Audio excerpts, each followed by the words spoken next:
এই গরুকে ইনজেকশন দিতে যে কত কষ্ট! একটা লাথি খেলে আপনার অবস্থা খারাপ হয়ে যাবে। আসসালামু আলাইকুম। হঠাৎ করে আমাদের গরুটা খুব অসুস্থ হয়ে পড়ায় পায়ে ভর দিয়ে হাঁটতে পারছে না। দেখেন পায়ের অবস্থা খুবই ব্যথা। এজন্য ও দাঁড়াতে ঠিকমতো পারছে না, খাবার খেতে পারছে না। তাই সরকারি ডাক্তার এনে ইনজেকশন দেওয়ার পর এখন কিছুটা সুস্থ হলেও আরো বাকি ইনজেকশনগুলো দিতে হবে, তাহলে পুরোপুরি সুস্থ হয়ে যাবে ইনশাআল্লাহ।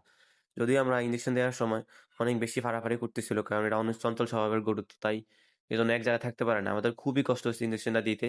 ৩ টে ইনজেকশন ৩ জায়গায় দিতে হবে। এটা আরো বেশি কষ্টকর সাধারণত এই গরুর জন্য। কারণ এটা অনেক চঞ্চল টাইপের গরু, এটা এক জায়গায় থাকতেই পারে না। ১ম এ চেয়েছিলাম নরমালি ভাবে দেওয়ার জন্য, জাস্ট একটা ছোট করে বাঁধ দেওয়ার জন্য, বাট এটা কোনোভাবেই থাকতে পারতেছে না। দৌড়াদৌড়ি করে একটা সুতা পর্যন্ত ছিঁড়ে ফেলছে।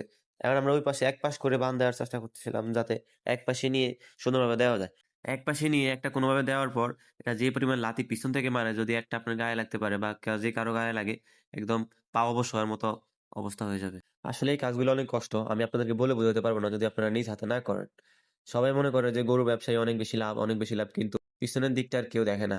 এক, এক করে আমরা ৩ ইনজেকশন দিতে পারছি, কিন্তু অনেক বেশি কষ্ট হয়েছে। যদিও ইনজেকশনের ভিডিও আপনাদেরকে দেখাতে পারি নাই, কারণ এটা ধরতে আমি এবং আমার ছোট ভাই এবং আরেকজন ছিল খালাতো ভাই, ও সহ একসাথে কাজ করছি। তো আমরা ৩ জন মিলে এটা ধরে রাখতে হয়েছে। ভিডিও করার মতো কেউ ছিল না।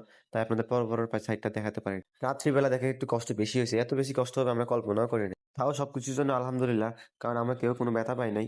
সম্পূর্ণ ঠিকমতো দিতে পারছি। সবাই আমাদের জন্য দোয়া করবেন। আল্লাহ যাতে আমাদেরকে সকল বিপদ আপদ থেকে রক্ষা করে। সবাই ভালো থাকবেন। আল্লাহ হাফেজ। আসসালামু আলাইকুম ওয়া রাহমাতুল্লাহি ওয়া বারাকাতুহু।